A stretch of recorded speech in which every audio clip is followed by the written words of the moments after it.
नमस्कार दोस्तों। तो इन 3 कहानियों को हम वीडियो बनाने के लायक बनाएंगे। ये पहली स्क्रिप्ट है, स्क्रिप्ट या कहानी बोल सकते हैं। ऐसे बचाई द्रौपदी की लाज। तो ये टाइटल है, इसको करेंगे हम सिलेक्ट, ये किया कट और यहाँ पर रखेंगे। अभी जो बचा है उसे हम ऑल सिलेक्ट करते हैं, सिलेक्ट ऑल। इसकी साइज बढ़ाते हैं H1। ओके, अब देखेंगे। युधिष्ठिर जुए में अपना सर्वस्व हार गए थे। छल पूर्वक शकुनी ने, यहाँ पर पूर्ण विराम आएगा, लैंग्वेज बदल देंगे, पूर्ण विराम स्पेस। छल पूर्वक शकुनी ने उनका सर्वस्व समस्त से वैभव जीत लिया था। यहाँ पर पूर्ण विराम आएगा। अपने भाइयों को, अपने को और रानी द्रौपदी को भी बारी बारी से युधिष्ठिर ने दांव पर रखा। यहाँ पर आएगा पूर्ण विराम। जुआरी की दुराशा उसे बुरी तरह ठगती है। कदाचित अब की बार सफलता मिले। यहाँ पर आएगा पूर्ण विराम। किंतु युधिष्ठिर प्रत्येक दाव हारते गए। यहाँ पर भी आएगा पूर्ण विराम। जब वे द्रौपदी को भी हार गए तब दुर्योधन ने अपने छोटे भाई दुशासन के द्वारा द्रौपदी को उस भरी सभा में पकड़ मंगवाया। दुरात्मा दुशासन पांचाली के केस पकड़कर घसीटता हुआ उन्हें सभा में ले आया। यहाँ पर आएगा पूर्ण विराम। द्रौपदी रजस्वला थे और एक ही वस्त्र पहने थे। यहाँ पर आएगा पूर्ण विराम। विपत्ति यही समाप्त नहीं हुई। यहाँ पर भी आएगा पूर्ण विराम, स्पेस छोड़ेंगे। दुर्योधन ने अपनी जांघ खोलकर दिखाते हुए कहा, दुशासन, इस कौरव की दासी को नंगा करके यहाँ बैठा दो। दुर्योधन, ठीक है, सभा भरी थी, ठीक है। यहाँ पर आएगा पूर्ण विराम। वहाँ धृतराष्ट्र थे, पितामह थे, द्रोणाचार्य थे, पूर्ण विराम और स्पेस, ठीक है। सैकड़ों सभासद थे। यहाँ पर भी आएगा पूर्ण विराम। वयोवृद्ध विद्वान थे, सुरवीर थे और सम्मानित पुरुष भी थे। यहाँ पर आएगा पूर्ण विराम और स्पेस। ऐसे लोगों के मध्य पांडवों की वह महारानी, जिसके केस राजसूय के अवभूत स्नान के समय सिंचित हुए थे, जो कुछ सप्ताह पूर्व ही चक्रवर्ती सम्राट के साथ साम्राज्ञी के रूप में समस्त नरेशों द्वारा वंदित हुई थी, रजस्वला होने की स्थिति में केस पकड़कर घसीट लाई गई और अब उसे नग्न करने का आदेश दिया जा रहा है। पूर्ण विराम आया। होने को वहाँ विदुर भी थे, किंतु उनकी बात कौन सुनता। द्रौपदी ने अनेक बार पूछा, युधिष्ठिर जब अपने आप को हार चुके थे तब उन्होंने मुझे दाव पर लगाया था, अतः धर्मतः मैं हारी गई या नहीं। किंतु भीष्म जैसे धर्मज्ञों ने भी कोई निश्चित उत्तर नहीं दिया। यहाँ पर पूर्ण आएगा। जिसकी भुजाओं में 10,000 हाथियों का बल था, उस दुरात्मा दुशासन ने द्रौपदी की साड़ी पकड़ ली। यहाँ पर पूर्ण आया।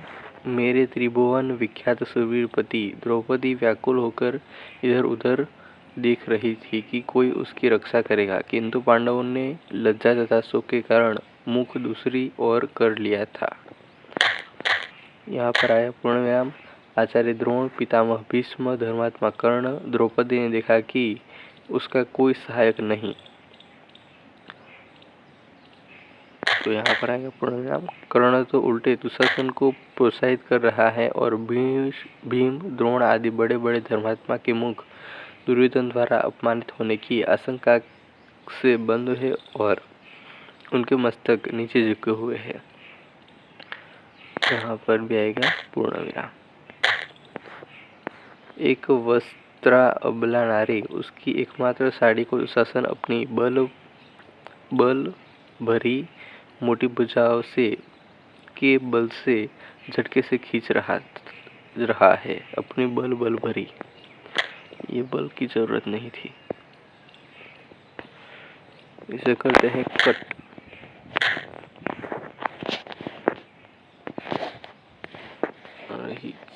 खींच रही है, ठीक है। यहाँ यह पूर्ण विराम। कितने क्षण द्रौपदी साड़ी को पकड़े रह सकेगी? कोई नहीं, कोई नहीं, कोई नहीं उसकी सहायता करने वाला, कोई नहीं। ये दो बार कोई नहीं है क्या?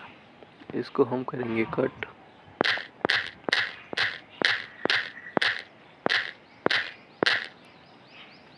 कोई नहीं, यहाँ पर विराम लगाते हैं।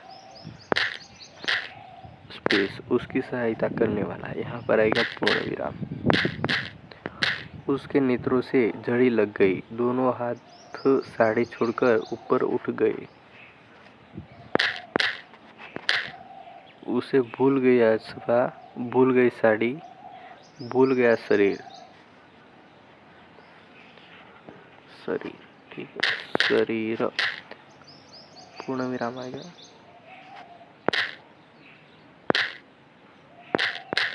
वह कातर स्वर में पुकार उठी, श्री कृष्ण द्वारकानाथ, देव देव गोपी जन प्रिय जगन्नाथ, इन दुष्ट कौरवों के सागर में मैं डूब रही हूँ, दयाराम मेरा उद्धार करो। यहाँ पर आया पूर्ण विराम।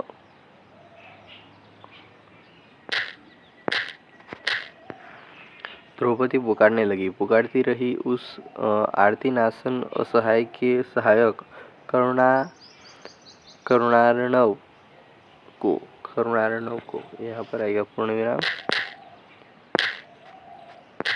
उसे पता नहीं था कि क्या हुआ या हो रहा है। यहाँ पर आएगा पूर्ण विराम।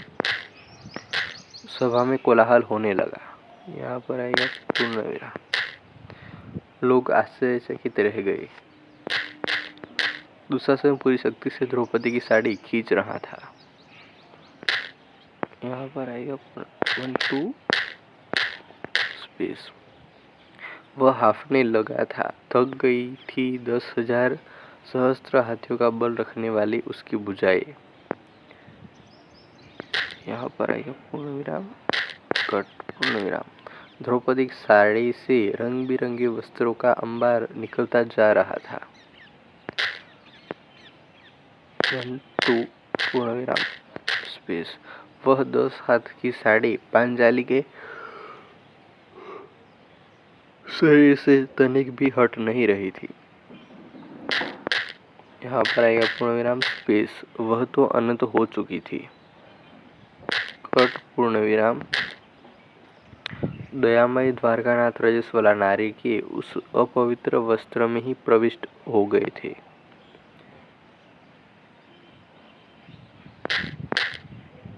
पूर्ण विराम। आज उन्होंने वस्त्रावतार धारण कर लिया था और अब उनकी अनंतता का छोर कोई कैसे पा सकता था।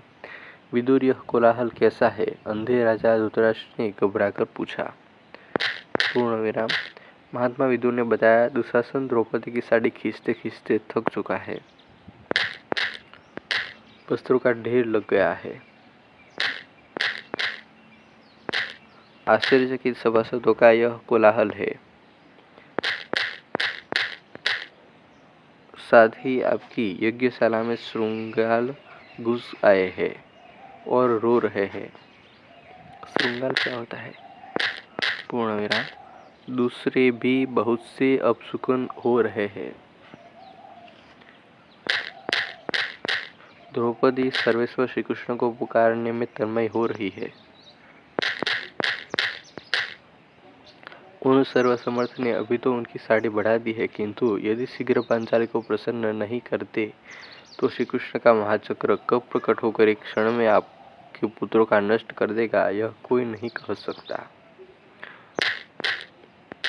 आपके सभासद तो भय व्याकुल होकर कोलाहल करते हुए दुर्योधन की जो निंदा कर रहे हैं उसे आप सुन ही रहे हैं। यहाँ पर आएगा पूर्ण विराम, पूर्ण विराम। धृतराष्ट्र को भय लगा। उन्होंने दुर्योधन का फटकारा को फटकारा को को फटकारा। दुशासन ने द्रौपदी की साड़ी छोड़ दी और चुपचाप अपने आसन पर बैठ गया। वह समझे या न समझे, पांडव तथा भीष्म जैसे भगवत भक्तों को यह समझना नहीं था कि द्रौपदी की लज्जा रक्षा कैसे हुई। समझना नहीं था कि वह समझे या न समझे, पांडव तथा भीष्म जैसे भगवत भक्तों को यह समझना नहीं था कि द्रौपदी की लज्जा रक्षा कैसे हुई। कहानी पूरी हो गई। दूसरी को एडिट करते हैं। धर्मराज युधिष्ठिर, ये टाइटल है, इसे करते हैं कट। यहाँ पर लगाएंगे, सेलेक्ट ऑल करेंगे और इसकी साइज बढ़ाएंगे। H1 करते हैं, H2 करते हैं, H1 करते हैं। ठीक है।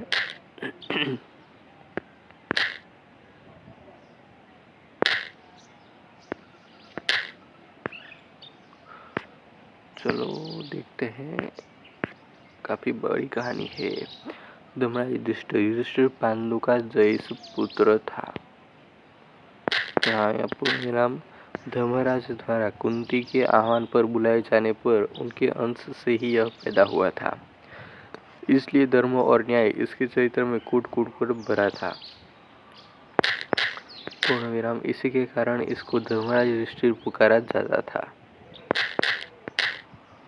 वह कभी असत्य नहीं बोलता था, तभी शत्रु पक्ष के लोग भी उनकी बात पर पूरा विश्वास करते थे।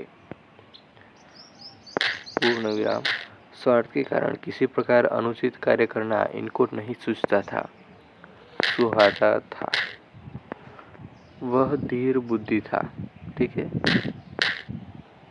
पूर्ण विराम स्पेस। कभी उतावला होकर कोई कार्य नहीं करता था।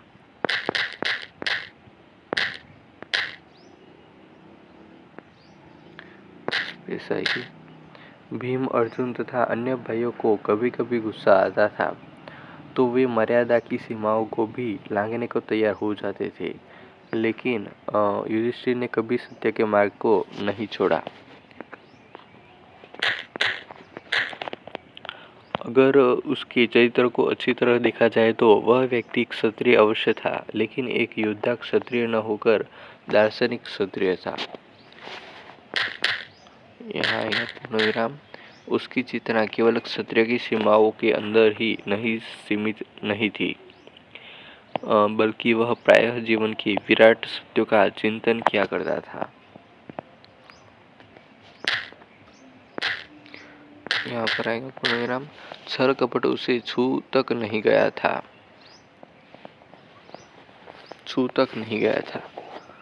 ठीक है। यहाँ पर आएगा पूर्ण विराम। पूर्ण विराम स्पेस। राजा होने पर भी कूटनीति से उसने कभी काम नहीं लिया। क्षमा सदा उसके व्यवहार में रही।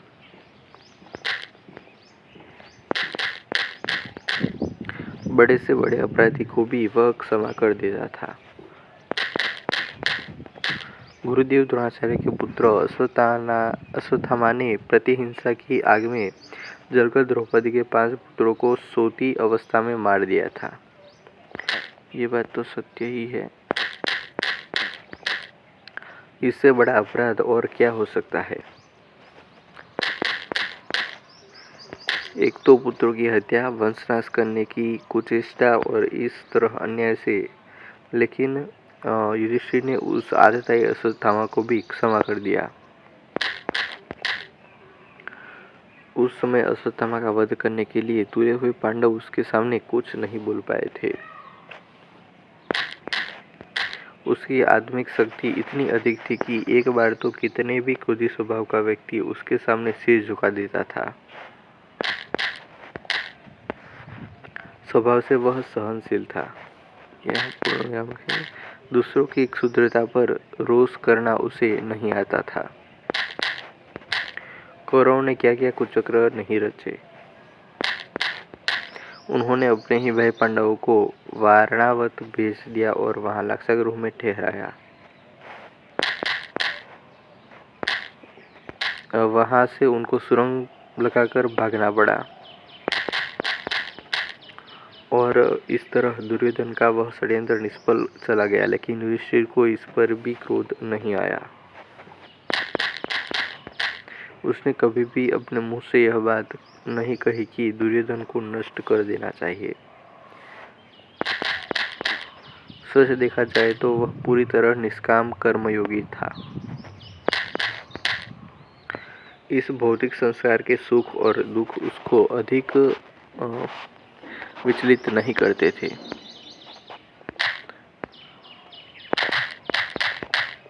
बच्चों के समान सरल उसकी प्रतिकृति थी।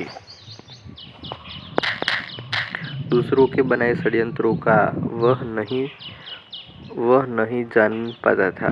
षड्यंत्रों को वह नहीं जान पाता था। ठीक है। इसका कारण यह था कि उसकी दृष्टि निरंतर जीवन की सुंदरता पर रहती थी। जीवन का पक्ष वह अच्छी तरह नहीं जानता था। अच्छा, भाई और मित्रों पर पूरी तरह विश्वास करता था। एक सफल कूटनीतिज्ञ की तरह संदेह करना उसे नहीं आता था।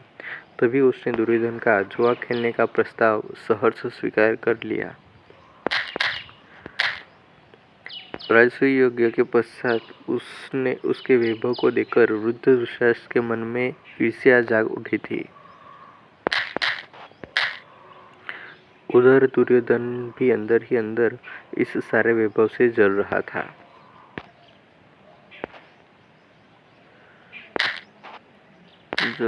था। उन्होंने ही जुए के रूप में युधिष्ठिर का सब कुछ छीनने का षड्यंत्र रचा था। उसी के लिए शकुनी तैयार किया गया था, जिसने प्रारंभ से अंत तक छल किया और अंत में युधिष्ठिर को हरा दिया। उस समय युधिष्ठिर धृतराष्ट्र और दुर्योधन के मन के भाव नहीं जान पाया था।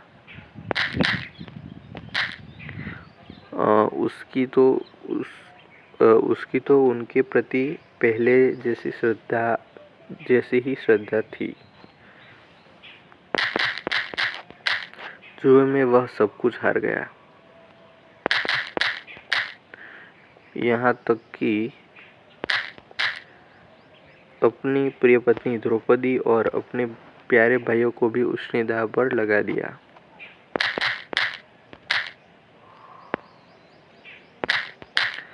उनको भी वह हार गया। इसकी सरलता के कारण ही उसकी यह पराजय हुई थी।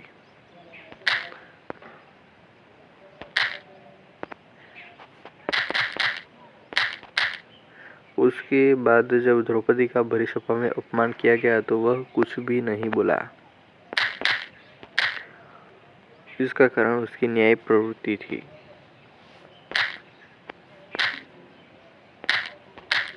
द्रौपदी उसके दांव पर लगाने के कारण कौरवों की दासी हो गई थी, इसलिए दासी के साथ वे किसी प्रकार का व्यवहार कर सकते थे।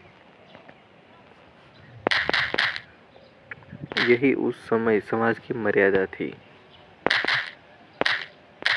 भला इसके विरुद्ध युधिष्ठिर कैसे जाता? इससे यह स्पष्ट होता कि सत्य और मर्यादा के पीछे वह धर्मात्मा अपने परिजनों का कितने भी कष्ट में देख सकता था। 12 वर्ष का वनवास और 1 वर्ष के अज्ञातवास का दुख उसकी इस भूल के कारण ही सभी को सहना पड़ा था। लेकिन फिर भी उनके मन में इसके प्रति खेद नहीं था, बल्कि यह एक प्रकार का संतोष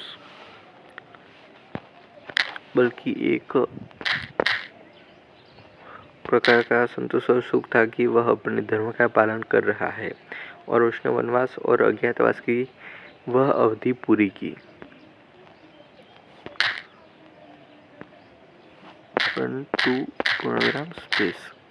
इस बीच कभी यह विचार उसके मन में नहीं आया कि कौरवों ने यह कुचक्र रचकर ही हमें वनवास दिया है, फिर इसको स्वीकार करके क्यों कष्ट भोगा जाए। वह सत्यवादी था। एक बार वचन देकर लौटाना तो जानता ही नहीं था।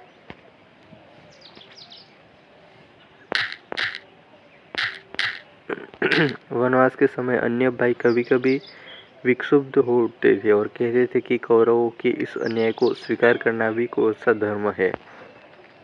उधर द्रौपदी भी निरंतर कौरवों के इस कुचक्र का बदला लेने के लिए युधिष्ठिर को उभारा करती, लेकिन वह धीर बुद्धि कभी भी भावावेश में आकर अनुचित पथ का अनुसरण नहीं करता था। वह द्रौपदी को समझाया करता था कि मनुष्य का सबसे बड़ा सुख तो उसके जीवन का सत्य है।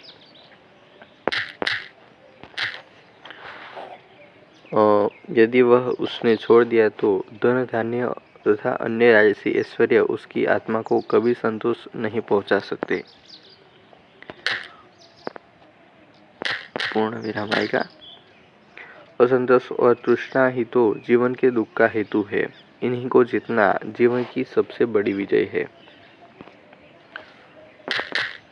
यहाँ पर करेंगे पूर्ण विराम। इस दृष्टि से युधिष्ठिर विजयी था।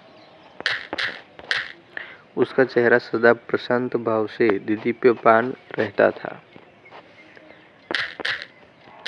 उसके इसी गुण के कारण ही सभी उसकी आज्ञा मानते थे।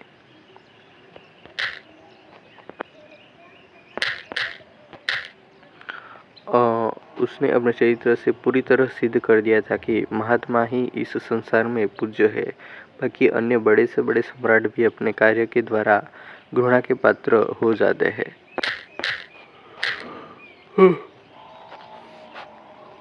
महात्मा ही अमर होता है। अन्य सभी को काल निकल जाता है और शीघ्र ही उसकी स्मृति मिट जाती है। यहाँ पर करेंगे पूर्ण विराम। देखा जाए तो महाभारत का प्रमुख पात्र युधिष्ठिर ही है,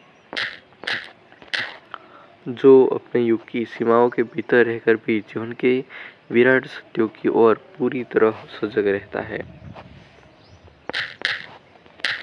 अन्य कोई पात्र इस गौरव को नहीं पहुंचता।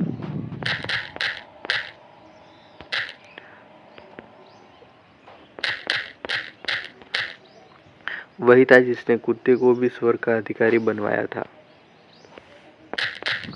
समाजगत भेदभाव को वह छोटी परिधि के सत्य मानता था, तभी तो उसने उस स्वर्ग में जाने से इनकार कर दिया था जहां उसकी ही आत्मा रखने वाले कुत्ते को प्रविष्ट करने का अधिकार न हो। उसकी सी ही ओके। क्या युधिष्ठिर के अलावा और व्यक्ति उस समय के समाज में यह बात कह सकता था? वह जीवन के स्वार्थों के प्रति प्रायः उदासीन रहा करता था। महाभारत युद्ध के समय कभी उसने अपनी विजय के लिए उत्सुकता नहीं दिखाई। यहाँ तक कि जब कृष्ण ने द्रोणाचार्य के वध के लिए उससे यह कहलवाना चाहा कि अश्वत्थामा मर गया, तो उसने यह झूठ बोलने से साफ इनकार कर दिया। और फिर कृष्ण के बहुत कहने पर भी स्पष्ट रूप से यह नहीं कहा कि द्रोणाचार्य का पुत्र अश्वत्थामा मर गया, बल्कि यह पता नहीं कि अश्वत्थामा नाम का मनुष्य मरा या उस नाम का हाथी। इस तरह कहकर उसने अपने राज्य धर्म का पालन किया, लेकिन फिर भी वह झूठ तो था ही, क्योंकि पूरी तरह जानते हुए भी अश्वत्थामा हाथी ही मरा है। उसने यह संशयात्मक वाक्य कहा था, इसलिए कुछ क्षणों तक उसको नरक की यात्रा करनी पड़ी। बस इसी स्थल पर हम उसकी थोड़ी सी शिथिलता पाते हैं, नहीं तो वह अपने जीवन में आदर्शों पर एक चट्टान की तरह दृढ़ था। क्षमा उसके का आदर्श था। क्षमा उसका ओके। बिना शत्रु मित्र का विचार करके वह सभी को क्षमा कर दिया करता था। जिस समय गंधर्वराज चित्रसेन दुर्योधन आदि को बांध लाया था, तब युधिष्ठिर ने प्रार्थना करके उनको छुड़वा दिया था। गंधर्वराज ने बार बार कहा था कि इस दुष्ट दुर्योधन को पांडवों के हित के लिए ही बंदी बनाया है, लेकिन क्षमाशील और उदार प्रवृत्ति वाला युधिष्ठिर वनवास का यह कष्ट पाते हुए भी दुर्योधन के प्रति भातृत्व का भाव रखता था और उसने चित्रसेन से प्रार्थना करके दुर्योधन को मुक्त करवा दिया। ये सारी गलत बातें हैं। इसी प्रकार जब एक चक्रा नगरी से पांडव आ रहे थे तो रास्ते में अंगारपूर्ण गंधर्वराज से अर्जुन की मुठभेड़ हो गई। युद्ध की तैयारी हो गई, लेकिन युधिष्ठिर ने ही अंगारपूर्ण को क्षमा कर दिया और अर्जुन को आज्ञा दी कि गंधर्वराज को किसी प्रकार की हानि नहीं पहुंचाई। इस प्रकार युधिष्ठिर के कहने से ही वह झगड़ा थम गया। युधिष्ठिर को क्रोध प्रायः बहुत कम आता था। जिस समय पांडव राजा विराट के यहाँ रहकर अपने अज्ञातवास का समय काट रहे थे, उसी समय विराट के ऊपर 2 आक्रमण हुए। पहले तो उनके गोधन को लेने के लिए सुशर्मा ने उनके ऊपर आक्रमण किया। दूसरी ओर दुष्ट कौरवों ने आकर आक्रमण कर दिया। विराट तो सुशर्मा से लड़ने चले गए। कौरवों से युद्ध करने के लिए राजकुमार उत्तर बृहन्नला नामधारी अर्जुन को अपना सारथी बनाकर ले गया, लेकिन दुर्योधन की विशाल सेना देखकर उत्तर युद्ध से भागने लगा। तो अर्जुन ने उसे रोककर स्वयं धनुष लेकर कौरवों से युद्ध किया और उनको पराजित कर दिया। पूरा महाभारत का युद्ध बताएंगे इसमें, लेकिन नगर में लौटने पर यह घोषित किया कि राजकुमार उत्तर ने ही यह विजय प्राप्ति की है। राजा विराट सभा में बैठे हुए अपने पुत्र की प्रशंसा कर रहे थे। उस समय कंक नामधारी युधिष्ठिर ने कहा, महाराज, दुर्योधन आदि योद्धाओं को जीतना उत्तर के लिए कभी संभव नहीं है। उत्तर व्यर्थ अपनी प्रशंसा करते हैं। बृहन्नला ही उनको पराजित कर सकता है। यह सुनकर विराट ने अपने हाथ से पाशव को खींचकर युधिष्ठिर के मुंह पर मारा, जिससे उसके मुंह से खून बहने लगा। लेकिन उस समय भी वह धीर बुद्धि क्रुद्ध नहीं हुआ। यहाँ पर आएंगे पूर्ण विराम। उसके स्थान यदि कोई और होता तो राजा विराट के इस व्यवहार को नहीं सह पाता, लेकिन युधिष्ठिर कुछ नहीं बोला।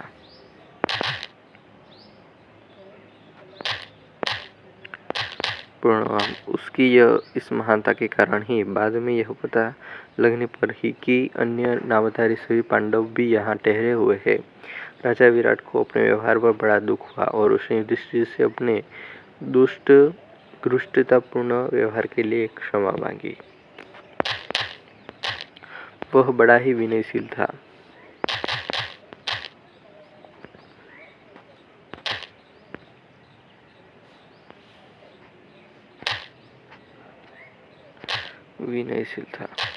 बड़ों का सदा उचित सम्मान करता था। महाभारत युद्ध छिड़ने से पहले वह रथ से उतरकर पैदल ही भीष्म आदि गुरुजनों की वंदना करने गया था। उस समय भीष्म पितामह, गुरु द्रोणाचार्य, कृपाचार्य और महदत्त शल्य ने सच्चे हृदय से उसको आशीर्वाद दिया था। उसके इस शील भाव के कारण शत्रु पक्ष के महारथी सदा उसकी प्रशंसा करते रहे। युधिष्ठिर धर्म और समाज की नीति को अच्छी तरह जानता था और सदा इस विषय पर चिंतन किया करता था।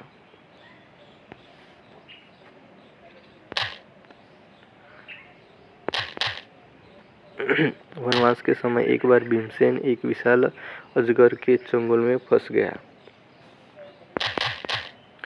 जब काफी देर तक वह नहीं लौटा तो युधिष्ठिर उसको खोजने निकला। वहां अजगर के चंगुल में अपने भाई को पाकर उसने अजगर से भीम को छोड़ देने की प्रार्थना की।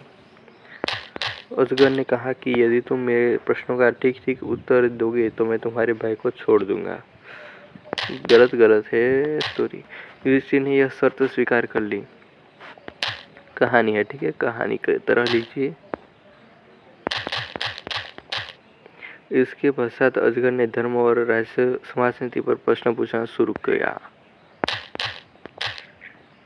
युधिष्ठिर ने प्रत्येक प्रश्न का समुचित उत्तर दिया।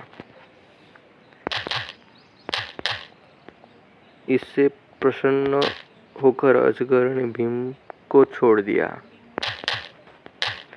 वनवास के समय एक बार मार्कंडेय मुनि से भी युधिष्ठिर की भेंट हुई थी और उन्होंने अनेक बहुमूल्य उपदेश उसको दिए थे। ठीक है, बहुमूल्य उपदेश उसको दिए थे। महाभारत युद्ध में अपने पक्ष की विजय हो जाने के पश्चात भी युधिष्ठिर को कोई हर्ष नहीं हुआ था। स्वजनों के इस महाविनाश के कारण उसका हृदय अत्यंत दुखी हुआ था और तभी उसने समाज की मर्यादा के विरुद्ध यह सुलूक किया था कि क्षत्रिय का ऐसा क्रूर कर्म क्यों है, क्या धर्म की यह मर्यादा शाश्वत है। और तभी उसकी आत्मा बोल उठी, धर्म की गति विचित्र है। सभी ने पांडवों की विजय पर खुशी मनाई थी, लेकिन यह बार बार पूछता रहा था कि आखिर इस विजय का तात्पर्य क्या है, यह विजय किसकी है, क्या यह मानव के सत्य की विजय है, तो फिर इसमें हृदय को इतनी पीड़ा और दुख क्यों है। इस प्रकार के विचार निरंतर उनके मस्तिष्क में उठते रहे और दिन प्रतिदिन अपने स्वजनों के याद करके वह अधीर रहने लगा। कुरुक्षेत्र में बहा हुआ भाइयों और पूज्यवरों का रक्त उसकी दृष्टि के सामने आने लगा। जो व्याकुलता अर्जुन को युद्ध के आरंभ में हुई थी, वह उसको अंत तक रही और अंत में तो काफी बढ़ गई थी। तभी कृष्ण उसे भीष्म पितामह के पास ले गए थे। वे कृष्ण जिन्होंने गीता का उपदेश देकर अर्जुन को शांत किया था, युधिष्ठिर को नहीं समझा पाए। उसने धर्म युग का उपदेश वे उसको नहीं दे पाए। उन्होंने जाकर सरसैया पर पड़े भीष्म पितामह से कहा, जाति की हत्या करने के पाप से दुखी युधिष्ठिर बहुत ही व्याकुल हो रहे हैं। धर्मयुक्त उपदेश देकर उनके शोक को दूर कीजिए, इसलिए मैं इनको आपके पास लाया हूँ। पितामह ने राजधर्म, आपधर्म और मोक्ष के उपदेश युधिष्ठिर को दिए और अनेक तरह से उसको समझाया, लेकिन फिर भी उसके हृदय का संताप पूरी तरह नहीं मिटा। तभी तो जिस समय अंत में स्वर्गीय स्वजनों को पानी देने के लिए खड़े युधिष्ठिर के सामने कुंती ने यह भेद खोला था कि कर्ण उसी का अग्रज है, तो उसने क्रुद्ध होकर अपनी माता को ही शाप दे दिया था कि स्त्री के पेट में आज से कभी कोई बात अधिक देर तक नहीं टिकेगी। यदि उसको पहले ही यह पता होता तो वह कर्ण को अग्रज मानकर उसकी आज्ञा में चलता और इस महाविनाश के पाप का बोझ उसके सिर पर नहीं चढ़ता। बोझ आएगा, बोझ।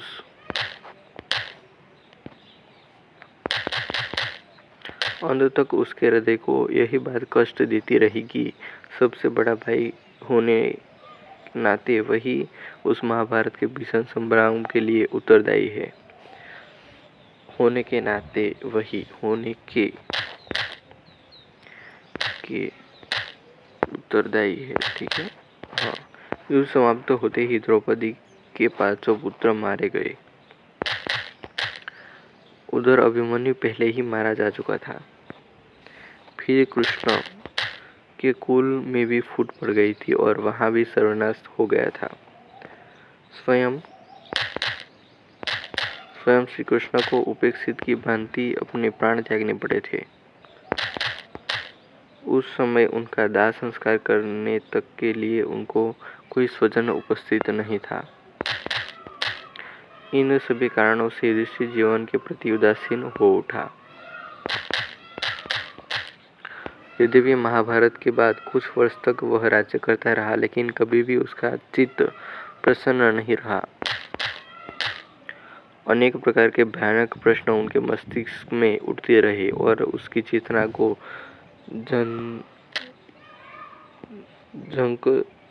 झकझोर कर रख देते थे। अंत में वह जीवन से इतना उब गया था कि इसमें किसी प्रकार का सौंदर्य और सुख उसे दिखता ही नहीं था।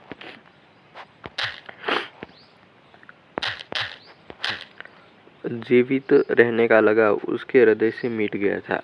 तभी उसने पोते परीक्षित को राज्य देकर वह अपनी पत्नी द्रौपदी और चारों भाइयों को साथ हिमालय की ओर चल दिया और वहीं उसके भाई और द्रौपदी बर्फ में गलकर मर गए थे और वह सदैव स्वर्ग गया।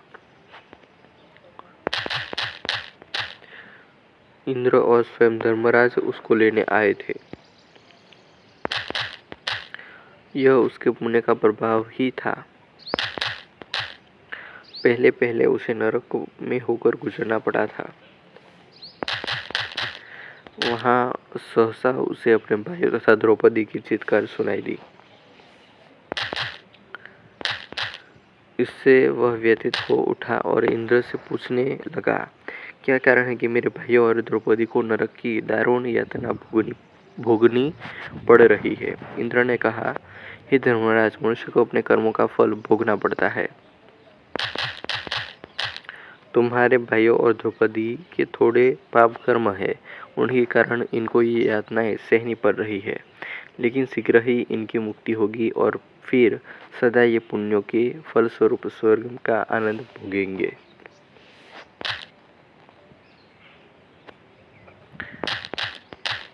इसके पश्चात युधिष्ठिर स्वर्ग में पहुंचा तो वहां उसको दुर्योधन, कर्ण आदि सभी मिले। उन्हें देखकर उसको भी विस्मय होने लगा और फिर धर्मराज के न्याय पर क्रोध भी आने लगा। लेकिन इंद्र ने कहा, युधिष्ठिर, इन्होंने युद्ध करके वीरगति प्राप्त की है, इसी का पुण्य फल ये स्वर्ग में भोग रहे हैं, लेकिन इसके समाप्त हो जाने के पश्चात अपने अनेक पापों का परिणाम ये नरक में भोगेंगे। शीघ्र ही इनका पतन होगा। कुछ ही देर पश्चात युधिष्ठिर ने देखा कि करों का पतन होने लगा है। वे चित्कार करते हुए स्वर्ग से नरक की आग में गिरने लगे और नरक में से अर्जुन, भीम, नकुल, सहदेव, द्रौपदी के साथ स्वर्ग में आ गए। उनसे मिलकर युधिष्ठिर को अत्यधिक प्रसन्नता हुई। इसके पश्चात वे सभी अपने पुण्य का फल भोगने लगे। युधिष्ठिर के चरित्र को पूरी तरह देखने से यह मालूम होता कि वह सद्गुणों की खान था।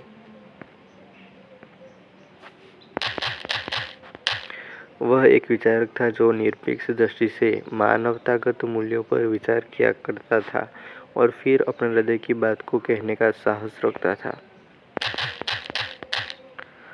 कभी स्वार्थ के लिए सत्य पर पर्दा डालने की उसने चेष्टा नहीं की। अपना दयालु स्वभाव होते हुए भी वह रणवीरु कभी नहीं था। जब कभी युद्ध स्थल में उतरता था तो पूर्ण साहस के साथ युद्ध करता। मद्रराज शल्य उसी के हाथ से मारा गया था। कर्ण से भी उसने युद्ध किया था, लेकिन घायल होने के कारण आगे उससे युद्ध नहीं कर पाया था। अर्जुन ने कर्ण से टक्कर ली थी और जब अर्जुन ने पूरे दिन लड़कर भी कर्ण को परास्त नहीं कर पाया था तो युधिष्ठिर ने उसको बुरी तरह फटकारा था। उसने उसके गांडीव धनुष तक को ललकारा था। अर्जुन ने क्रुद्ध होकर अपने अग्रज का वध करने की ठान ली थी, लेकिन कृष्ण ने बीच बचाव कर दिया। फिर अर्जुन ने युधिष्ठिर से अपनी दुष्टता के लिए क्षमा मांगी थी। युधिष्ठिर के जीवन में यह एक घटना है जहां उसने अपना धैर्य तोड़ दिया था, नहीं तो सदा धैर्य रखा। आशा ही उसके जीवन को सुखमय बनाती रहती थी। वह आशावादी था।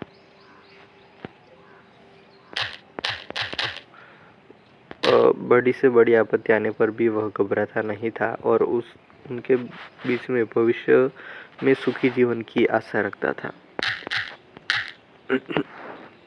मारकाट और युद्ध से वह सदा घृणा करता था। तभी उसने क्षत्रिय के इस क्रूर कर्म की कुछ आलोचना की थी। महाभारत के युद्ध को टालने की उसने हर बार कोशिश की, लेकिन दुर्योधन की दुष्टता के आगे उसकी कोशिश बेकार हो गई।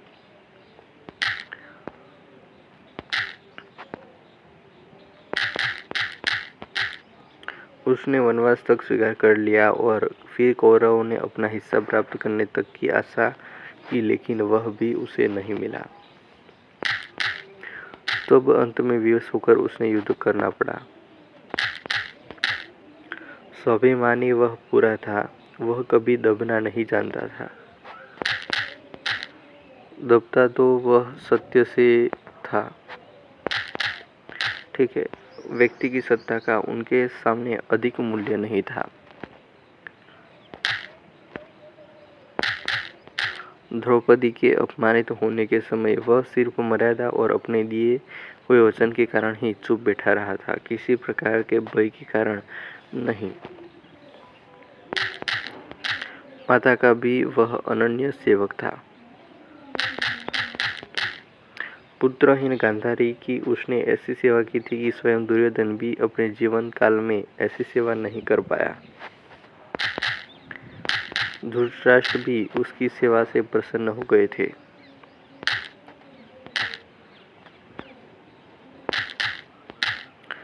उसने अपने जीवन के आदर्शों पर चलकर ही तो गांधारी और धृतराष्ट्र का असीम प्रेम प्राप्त किया था। शत्रु वर्ग से भी ऐसा ही प्रेम प्राप्त कर लेना महापुरुषों के लिए ही संभव है। इस दृष्टि से देखा जाए तो वह रोग और द्वेष से परे था। गीता के अनुसार देखा जाए तो वह निष्फल कर्मयोगी था। उसकी समान दृष्टि थी। भेदभाव करना वह नहीं जानता था। राजनीति के मामलों में इतना नादान था कि कभी कभी तो बिना सोचे समझे ही बात मुंह से निकल जाता था।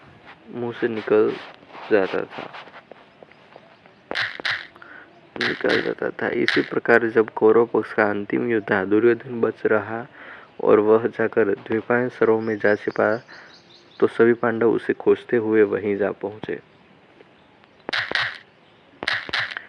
उसी समय सभी ने दुर्योधन को ललकारा, जिससे आवेश में आकर वह बाहर निकल आया। उसी समय दुर्योधन ने उससे कहा, युधिष्ठिर, अब सब कुछ विनष्ट हो चुका है। मेरी ओर से सभी पराक्रमी योद्धा मारे जा चुके हैं। अब मुझे इस राज्य की आकांक्षा नहीं है, इसे तुम ही ले लो।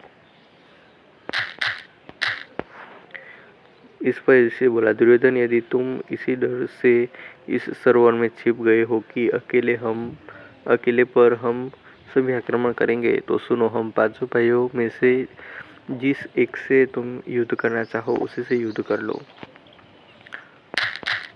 तो जीत जाएगा, वही राज्य का अधिकारी होगा। उसकी यह बात सुनकर सभी एक साथ सकते में रह गए। कृष्ण तो सोचने लगे कि युधिष्ठिर ने सारा बना बनाया खेल ही बिगाड़ दिया, क्योंकि उसी समय यदि दुर्योधन नकुल, सहदेव या युधिष्ठिर से ही गदा युद्ध करने की इच्छा प्रकट करता तो उनसे कोई भी उसे पराजित नहीं कर सकता था। यहाँ तक कि यदि भीमसेन भी कृष्ण का इशारा न समझकर वैसे ही लड़ता रहता तो दुर्योधन उसे धराशायी कर देता। कृष्ण ही वह सफल राजनीतिज्ञ थे जिन्होंने सदा पांडवों की भूलों को सुधारा और उनको ठीक सलाह देकर परिस्थिति को अपने वश में किया। महाभारत में पांडवों की विजय का सारा श्रेय श्री कृष्ण को ही है। यदि वे नहीं होते तो पांडव कभी भी विजय नहीं होते। ये बात सही है। युधिष्ठिर को पल पल में संशय में पड़ जाता था।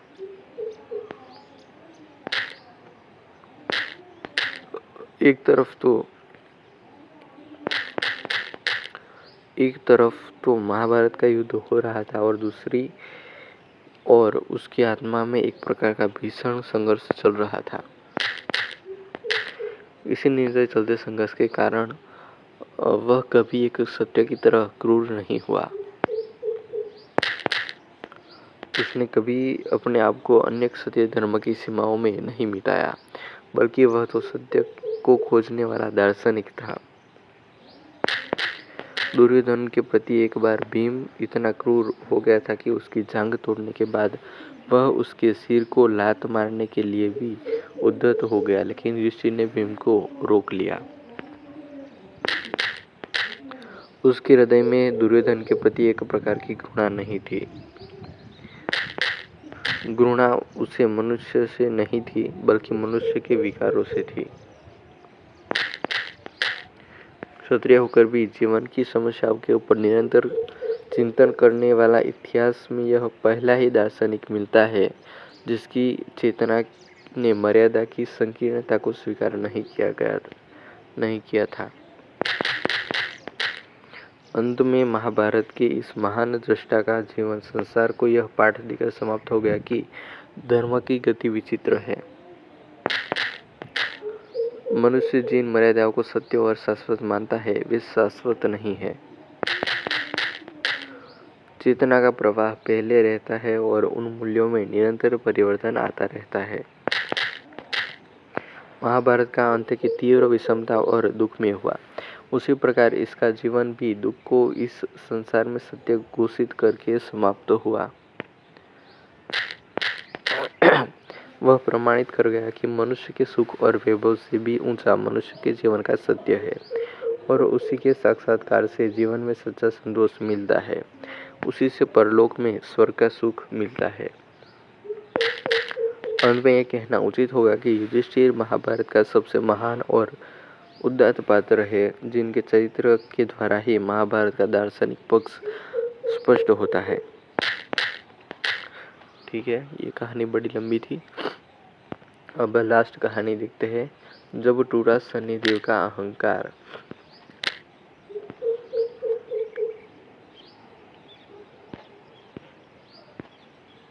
यहाँ पर करेंगे पेस्ट। इसको हम सिलेक्ट ऑल करेंगे, सिलेक्ट ऑल, और इसकी अक्षर बड़े कर दिए। ठीक है। जब टूटा शनिदेव का अहंकार। ठीक है। त्रेतायुग में एक बार बारिश के अभाव से अकाल पड़ा। तब कौशिक मुनि परिवार के लालन पालन के लिए अपना गृह स्थान छोड़कर अन्यत्र जाने के लिए अपनी पत्नी और पुत्रों के साथ चल दिए। फिर भी परिवार का भरण पोषण कठिन होने पर दुखी होकर उन्होंने अपने एक पुत्र को बीच राह में ही छोड़ दिया। वह बालक भूख प्यास से रोने लगा। तभी उससे कुछ ही दूरी पर एक पीपल का वृक्ष और जल का कुंड देखा। उसने भूख शांत करने के लिए पीपल के पत्तों को खाया और कुंड का जल पीकर अपनी प्यास बुझाई। वह बालक प्रतिदिन इसी प्रकार पत्ते और पानी पीकर और तपस्या कर समय गुजारने लगा। तभी एक दिन वहाँ देवर्षि नारद पहुँचे। बालक ने उनको नमन किया। नारद मुनि विपरीत दशा में बालक की विनम्रता देखकर खुश हुए। उन्होंने तुरंत बालक का यथोचित संस्कार कर वेदों की शिक्षा दी। उन्होंने उसे ओम नमो भगवते वासुदेवाय की मंत्र दीक्षा भी दी। वह बालक नित्य भगवान विष्णु के मंत्र का जप कर तप करने लगा। नारद मुनि उस बालक के साथ ही रहे। बालक की तपस्या से भगवान विष्णु प्रसन्न हुए। भगवान विष्णु ने प्रकट होकर बालक से वर मांगने को कहा।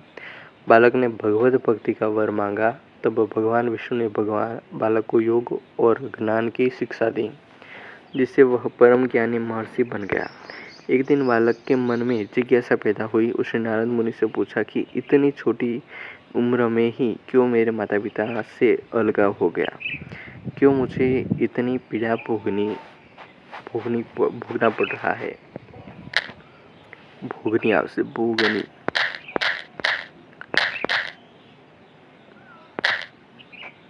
भोगनी। ठीक है। आपने मुझे संस्कारित कर ब्राह्मण बनाया है, अतः मेरी पीड़ा का कारण भी बताए। नारद मुनि ने बालक से कहा, तुमने पीपल के पत्तों को खाकर घोर तप किया है, इसलिए आज से तुम्हारा नाम पिपलाद रखता हूँ। जहाँ तक तुम्हारे कष्टों की बात है तो उनका कारण शनि ग्रह है, जिसके अहंकार वश धीमी चाल के कारण तुम्हारे साथ ही पूरा जगत भी अकाल की पीड़ा भोग रहा है। यह सुनकर बालक ने बहुत क्रोधित हो गया। उसने आवेशित होकर जैसे ही आकाश में विचरण कर रहे शनि को देखा, तब शनि ग्रह बालक पिपलाद की तेजोबल से जमीन पर एक पर्वत पर आ गिरा, जिससे वह अपंग हो गया। शनि की ऐसी दुर्दशा देखकर नारद मुनि खुश हो गए। उन्होंने सभी देवी देवताओं को यह दृश्य देखने के लिए बुलाया।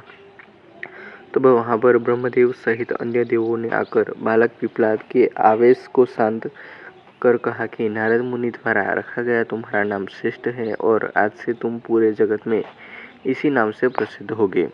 जो भी व्यक्ति शनिवार के दिन पिपलाद नाम का ध्यान कर पूरी श्रद्धा और भावना से पूजा करेगा, उसको शनि ग्रह के कष्टों से छुटकारा मिलेगा और उसको संतान सुख भी प्राप्त होंगे। ब्रह्मदेव ने साथ ही पिपलाद मुनि को शनि ग्रह की शांति के लिए उनकी पूजा और व्रत का विधान बताकर कहा कि तुम धराशायी हुए शनि को अपने स्थान पर प्रतिष्ठित कर दो, क्योंकि वह निर्दोष है। पिपलाद मुनि ने भी ब्रह्मदेव के आदेश का पालन किया और उनसे शनिश्वर व्रत विधि जानकर जगत को शनि ग्रह की शांति का मार्ग बताया।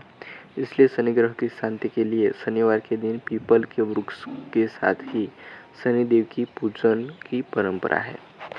तो हमने तीनों कहानी को ठीक किया। अब इनकी सेपरेट वीडियो आएंगे।